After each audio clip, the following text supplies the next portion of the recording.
皆さんごきげんよう、上川薫です。今回取り上げる話題はウクライナ情勢。日本の地上波ニュース報道ではなかなか取り上げてくれなくなったロシアによるウクライナ侵略。しかし、日々様々なニュースが飛び交っている中においては、今後に影響を与えることをたくさん起きています。今回はその中でも、これは確実に大きな影響をもたらすだろうというニュースが入っています。それは、ロシアの石油資源をインドが購入することを今後は控えるというようなニュースが出ているのです。今回は国際情勢の変化も合わせて解説しつつ、その影響を考えておきましょう。トランプ大統領の発言。インドがロシア産石油の購入停止に合意。トランプ大統領。私はインドがロシアから石油を購入していることに不満だったが、モディ首相は今日、ロシアからの石油購入を停止すると約束した。これは大きな一歩だ。次は中国にも同じことをさせないといけない。このようにトランプ大統領は、インドのモディ首相がロシア産石油の購入停止を約束したと説明しています。その上で、購入停止の実行はすぐにはできない。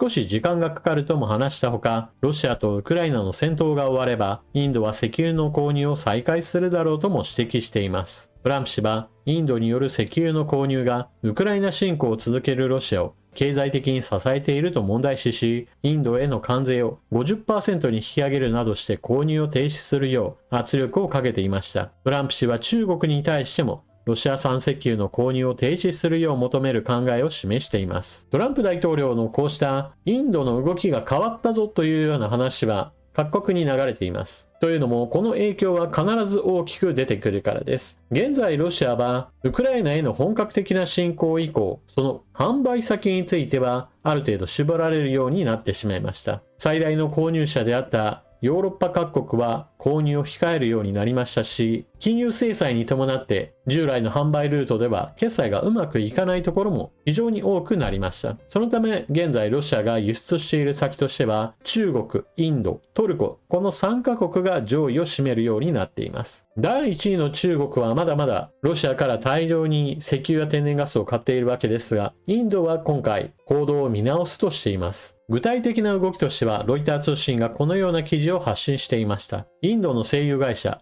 ロシア産原油の輸入削減を準備。ニューデリー発のロイター通信より、アメリカからの圧力が強まる中、インドの一部石油会社がロシア産原油の輸入削減に向けた準備を進めている。削減は段階的に進む見通しだ。インド外務省は声明で、我々の一貫した優先事項は、変動の激しいエネルギー情勢の中で国内消費者の利益を守ることだ。輸入政策はこの目的のみに基づいて策定されていると表明。トランプ氏やロシア産原油の購入には言及しなかった。関係筋は、ロシア産原油の輸入を直ちに停止するのは困難だとし、一気に多国産に切り替えれば国際原油価格が上昇し、インフレを招きかねないと語った。インド政府のデータによると、9月のインドのロシア産原油輸入量は日量175万バレルで輸入全体の 36% を占めた。前年同期の 40% からはすでに低下している。トランプ大統領の発言とインドの動きというものをある程度見ておくと気をつけなければならないことがあります。まず第一に、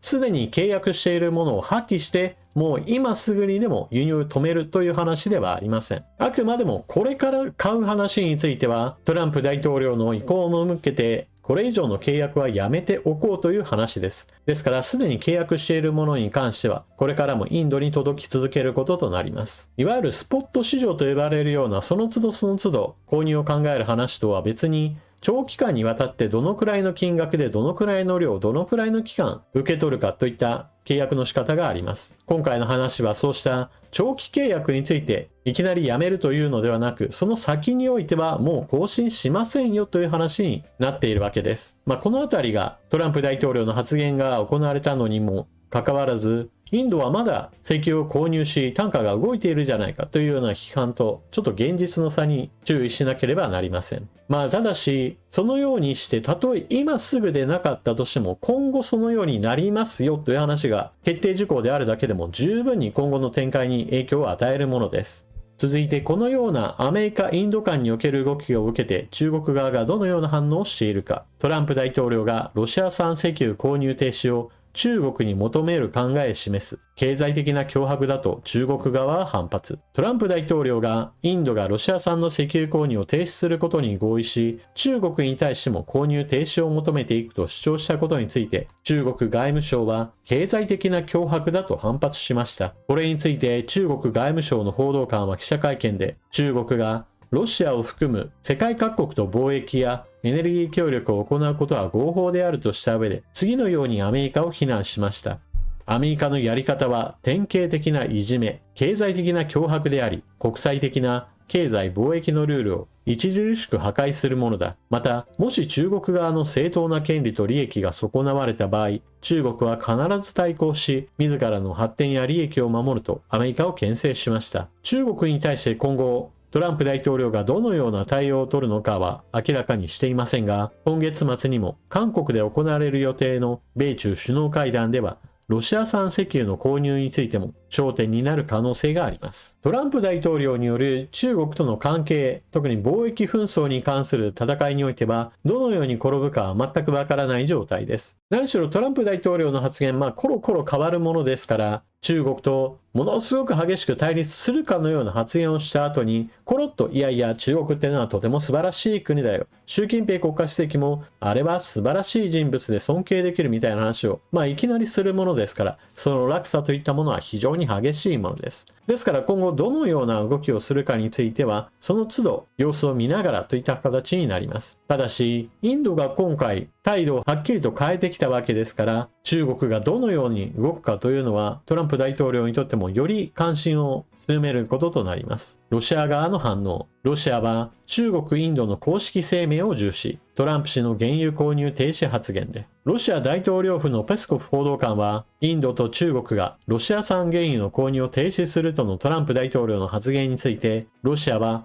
インド・中国両政府の公式声明をよりどころにしていると述べた。ロシアは高品質の原油をより安価で供給できるとし、各国が望むものを購入する権利を奪われれば、自由貿易の原則が損なわれると指摘した。こんな話をしているロシアですが、ウクライナの国家という保護されるべき権利を無視して軍事侵略をしているわけですから、このような発言をする資格といったものにかなり疑問符がついています。そんなことを言うんであれば、オタクがやっている軍事侵略そのものをまずは反省してやめなさいという話です。ロシアのノバク副首相は、エネルギー分野でのインドとのパートナーシップが今後も継続すると確信していると発言しました。なお、今回の話なのですが、インドとロシアとの関係は深く、石油や天然ガスといったものとはまた別に、原子力関連技術の交流などについては今後も続けていく見通しだとしています。また、兵器類の調達の話についても、現在ではロシアに軍事兵器を輸出する余裕は全くありませんが、将来的にはこの関係を維持し、いずれはインドがロシアから兵器を買う、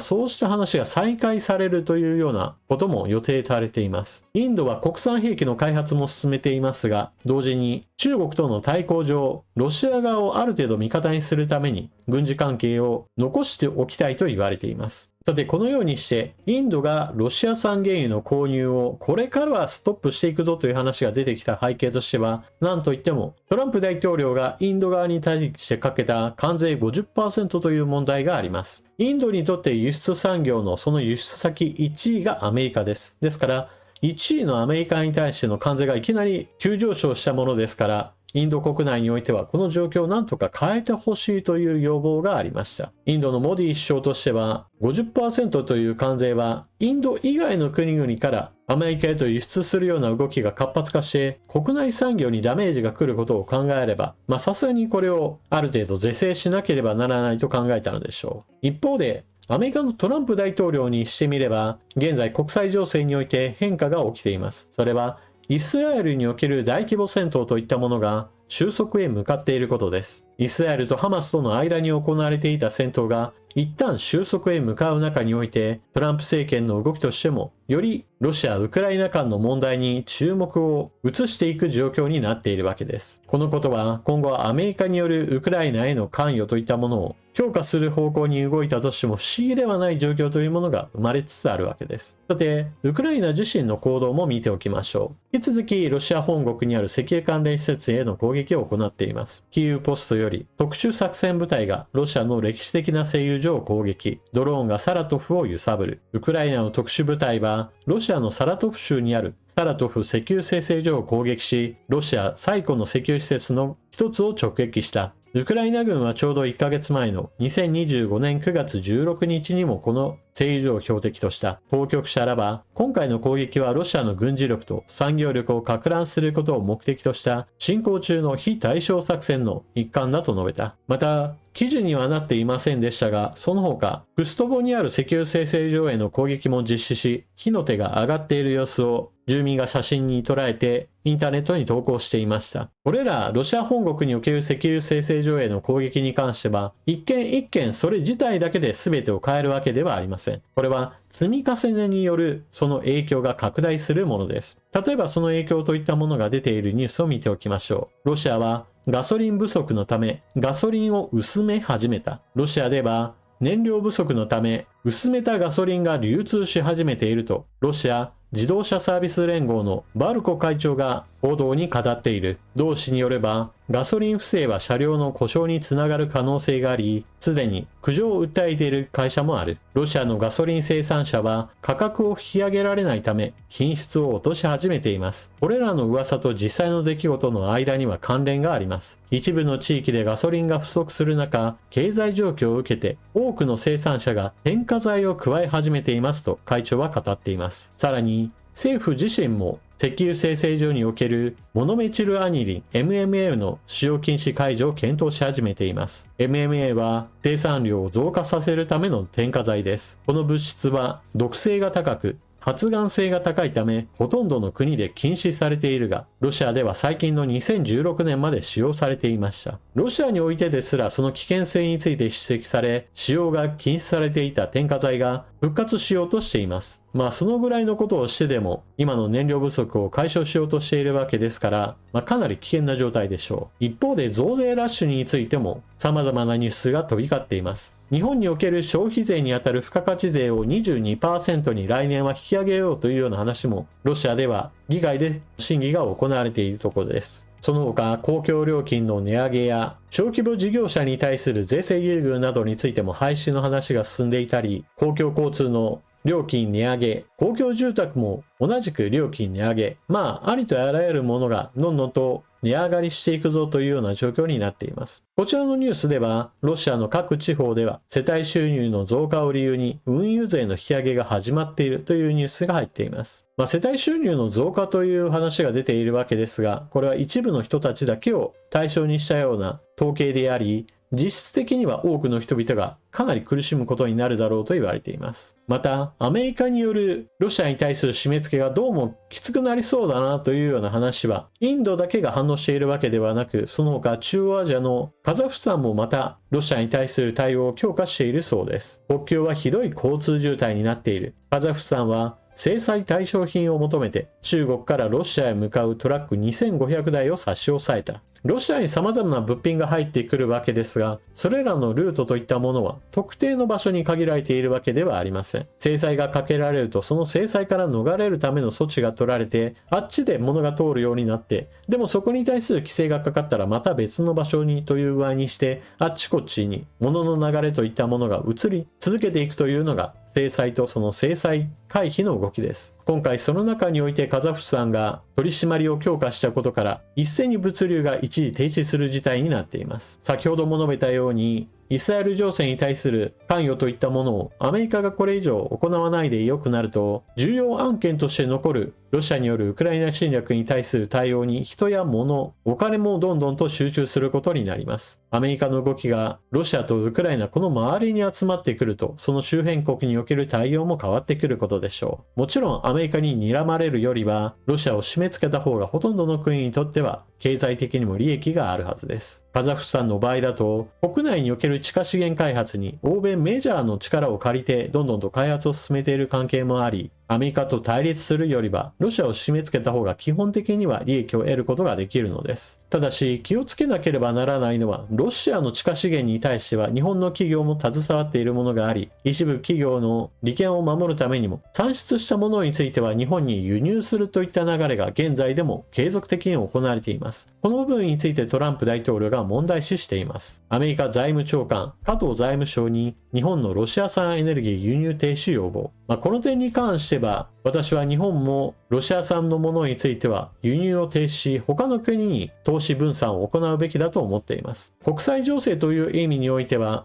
例えば東南アジアやオーストラリア、さらには南米大陸のガイアナやブラジルといったそういった国の地域における海底油田などを探索したりすることが、基本的には調達先の分散化に役立つでしょう。もちろんこれらはいきなり明日からなんとかなるという話ではありませんが、少なくとも敵対的な関係にある国からの資源輸入といったものに関しては直接に関わるような話ではないと私は思います。なお、他の案件が片付きつつあるという中においては、ロシアに対する言動もトランプ政権では強くなるのかもしれません。例えば、アメリカ国防長官、ウクライナ侵攻継続なら、ロシアに代償、戦争終結に圧力という記事が出ています。エグセスアメリカ国防長官は、ウクライナでの紛争が終結しなければ、アメリカと同盟国は、ロシアの侵攻継続をめぐり、代償を課すために必要な措置を講じると述べた。アメリカ戦争省は、アメリカにのみ可能な方法で、我々の役割を果たす用意があると表明。エグセス氏は、詳細には踏み込まなかったものの、今こそこの悲劇的な戦争を終わらせ、無用の流血を止め、和平交渉の席に着く時だと言及。この戦争は、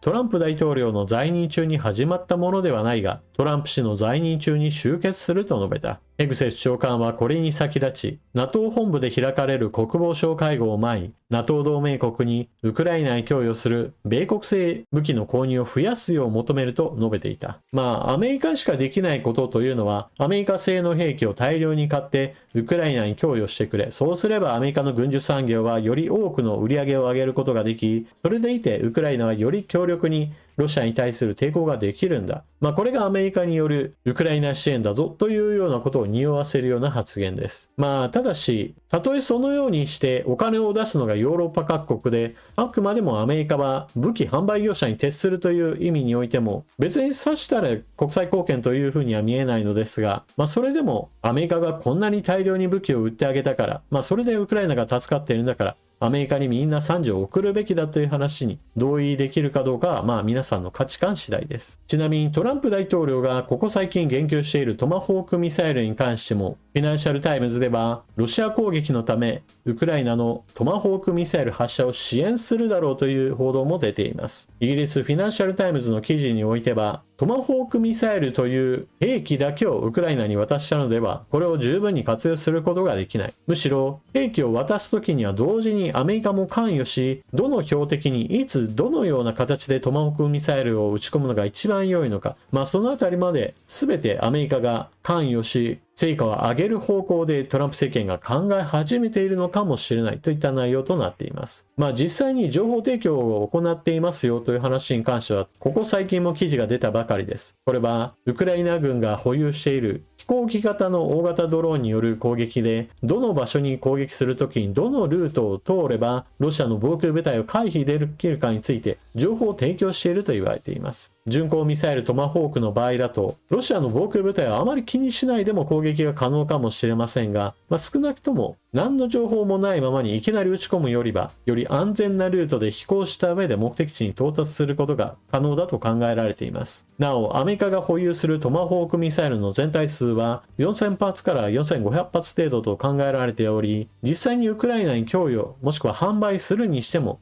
せいぜい 10% 程度ではないかと見られています。しかもそれはあくまでも最大数であって、それがいきなり全部を渡すという話でもないでしょう。しかもトマホークミサイルはもともとは軍艦から発射するタイプであり、最近になってようやく地上発射型のシステムが作られ始めたばかりです。ですが、打ち出すその対砲ミサイルとしての供与といったものはいきなりものすごい数というわけにはいかないでしょう。当初トマホークミサイルがたとえウクライナに渡ったとしても、まずはアメリカの態度が変わったんだから、この先もっともっと供与されるのをやめさせたければ、ロシアはアメリカの言うことを聞きなさいというような外交が展開される可能性があります。果たしてそこまで強気の外交をトランプ大統領がロシアに対して行えるのか。やってくれたら当然のように今まではやっていなかったものが実施されるので影響が出始めます。トランプ大統領がどこまで本気か、あまり期待せず事態の推移を見守っていきましょう。今のところウクライナ自身によるロシア本国の戦略資源に対する攻撃の方が、確かに目に見える成果として上がっており、そちらの方をいかにして継続的に行うかが今後のロシアの国力全体に対する悪影響が期待できます。というわけで今回の動画はここまで。最後までご視聴いただきありがとうございました。チャンネル登録していない方はぜひともこの機会にチャンネル登録よろしくお願いします。